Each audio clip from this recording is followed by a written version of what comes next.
Hello, my name is Austin Trask, and I'll be conducting an interview with a Vietnamese man. Hello, my name is Thanh Nguyen, and I was born in Vietnam. I'm 22 years old, and I would say I've been living in the States for about 18-ish years. I moved when I was like 3, 4 years old. So yeah, I think I have a really, really good connection of what being Asian American is. Okay, so let's get started. What do you remember about your life in Vietnam before you left? So I would say that's like any child is like super vague of what you remember as like growing up. All I do remember is like just like fun little things like maybe going to like eating like I like certain like restaurants as a child, like going to like different markets. Definitely this one cool place like a little like water park as a kid. But besides that, wasn't really much of a recollection before I came to the States. Okay. And then how did your family end up moving to the United States?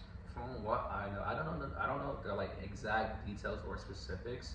I just know my family had like already existing family in the States, and they saw a opportunity to come over here, and I just know they took the first chance that they got.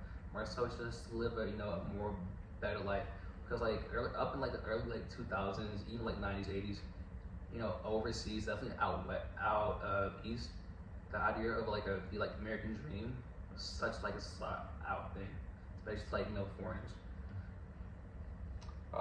So what was it like when you first arrived in New Jersey? And was there any kind of language barrier? Yeah, like earlier I said, I was a kid. I was like 4 years old when I went to New Jersey. But all I know is definitely a different environment, definitely more bustling, definitely more lively than what I'm used to, and like just like the change of scenery in terms of like temperature, buildings, different people, different faces, different skin tones, definitely all new. But as a child, you don't really kind of like know what that is or what it means. You just know it's different. And in terms of a language barrier, I would say there is for the most part. Luckily, I was a child, so I was like easily adapted. Just going into the school program, ESL classes, that definitely helped a lot. I'm more so kind of feel for my parents that has like adapt to that, just because coming as like grown adults, they couldn't really guys like work their way up slowly. She gotta like learn the whole new language. So do you think it would be tougher to move to the United States as you are now? Like say you lived your whole life up to this point in Vietnam and then you moved to the United States. Do you think that would be harder than when you moved when you were 4? I would say definitely it is harder, if I was currently living in Vietnam going now, just because even though you are more grown, you are put in more situations where you have to do grown things like get a job, put food on the table. As a child, more times than not, you are taken care of and hopefully pampered, and like the only job was to get an education and do well. So that's why I say it's easier to be a child. Okay. So going along with the school, how did it feel to be one of the only Vietnamese kids in your school and your community? So luckily enough, growing up in Jersey, there was a decent amount of there was a good Asian community just because up in New Jersey, New York, where I lived at, there's a good community there. So I wasn't too alone, but it was definitely different. I didn't feel outcasted just because going to school directly there, it's easy to make friends if people are open-minded. But luckily they were. Now in contrast, when I moved to Georgia around like 13, 14, I would say it's different. Not more so because I'm Asian, but more so just a different cultural connection from what Jersey to what Georgia is. Gotcha. So were there times when you felt pressure to be more American? Oh yeah, definitely. Especially when I moved down to Georgia, just because Georgia's big South mentality. Mom, pop. It's just like more like just a different way of thinking and doing life. Especially where I went to. So I moved down to like Cumming, Georgia, and population-wise, it's a lot of per se white people, white Indians. So seeing Asians wasn't something I saw. East Asian was something I saw on a daily basis. So adapting, making new friends, what people habits are like, what they grew up doing was something I had to learn and to like adapt to. and not being surrounded by my own people in school wise, it wasn't more so a common ground initially, but once you learn and adapt. I gotcha. So, did you ever try to hide or downplay your Vietnamese identity? In ways, yes, not like majorly.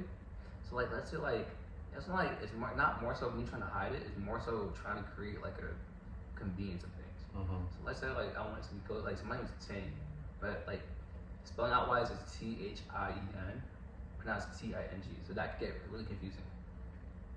So even when I'm like in public, if I'm like introducing myself, and I know I'm not gonna speak to this person for a very long time, I introduce myself in like names like Kevin, Dante, sometimes Tokyo, just where names I are more familiar. I gotcha. Okay. So, how did your family keep Vietnamese traditions alive, as in like language, food, and holidays? So, more definitely way less than now, language wise, just because I'm not at home as often. I definitely got lost touch with the language, just because I can't more so really practice it with anyone I know currently. But growing up, we used to speak the language at the house, Vietnamese as much as possible, especially if it's only just a family. Food wise, that wasn't a problem because my parents made traditional Vietnamese food every day, like pho, different rice dishes, vermicelli, stuff like that. So that wasn't more sort of a problem. Definitely did miss it when I moved though. And what's a lot? Oh, and holidays wise, holidays was more so the same with America. I'd say the only big difference was the Lunar New Year, or like Chinese New Year's, one-on-one together. That is the only big difference. But besides that, it's pretty small. Gotcha. And so, was it hard, especially when you were younger, balancing your Vietnamese home life with the American social life?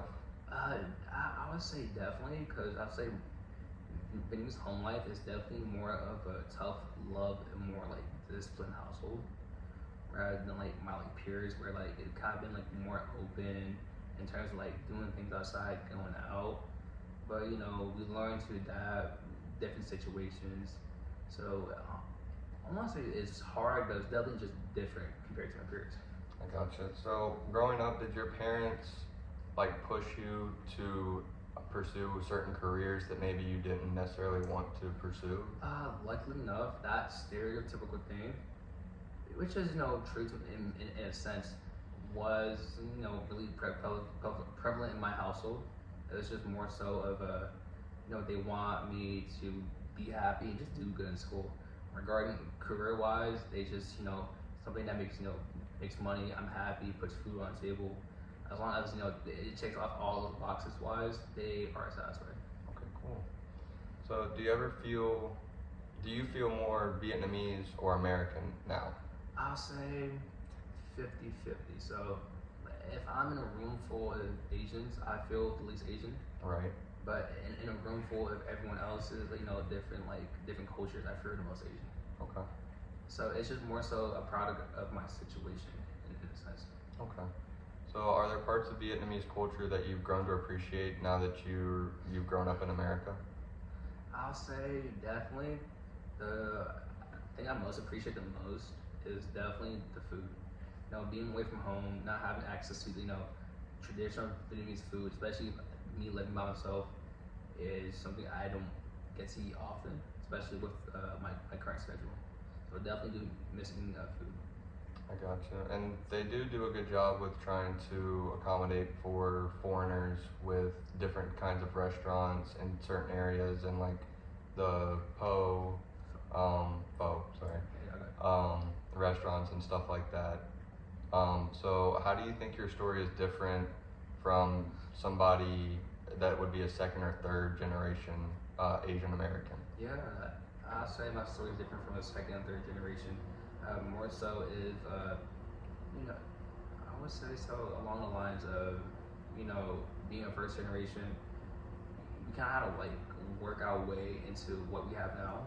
Mm-hmm. Luckily, I was a kid. I didn't get to work much. I decided to do what I could do school-wise growing up. But being a second, third generation, you kind of get given a ticket. I'll say more so like you get given kind of like a cheat sheet to a test. Right, like if you were the second or third generation, your parents kind of already Yeah, they made more that so transition. yeah, they more so set the foundation Right. already. So you just get to follow them. You gotta like follow, yeah. they kind of already learned the mistakes, and they can Yeah. help you not make those. Yeah, best way I can put it possible. Let's say you like building like a house, right? As a first generation, you have to build the house up from the ground, right? Second, third generation, the house is the foundation is already built. You just have to decorate the house. Right. That's a good analogy. So if you could go back and tell yourself something, what would it be? Your younger self.